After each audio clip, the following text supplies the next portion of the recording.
যে দেশে content ক্রিয়েটররা reality show করছে আর কমেডিয়ান রিপোর্ট করছে, যে দেশের রিপোর্টাররা কন্টেন্ট খুঁজে বেড়াচ্ছে আর দেশের সরকার প্রত্যেকটা বিষয়ে কমেডি করছে, যে দেশে সরকারের যে কাজ সেটা একজন শিক্ষককে করতে হচ্ছে, যে দেশে শিক্ষা নিয়ে কথা বলতে মানুষ ভয় পায় কারণ কখন কাকে জেলে ঢুকিয়ে দেয়া হবে, যে দেশে ভবিষ্যৎ নয় বরং অতীত নিয়ে মানুষ বেশি চিন্তিত হও, যে দেশে ম্যাক্সিমাম সিনেমা ধর্ম এবং রাজনীতির উপর টিকে আছে, সে দেশে উন্নতির কথা ছেড়েই দাও ভাই।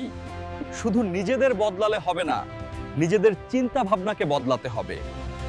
শহীদ ভগৎ সিং, সুখদেব, রাজগুরু, নেতাজি সুভাষচন্দ্র বসু, আশফাকুল্লাহ খান, এনারা যদি ধর্ম নিয়ে নিজেদের মধ্যে ভেদাভেদ করতেন তাহলে আজও হয়তো আমরা ব্রিটিশদের গোলাম হয়ে থাকতাম।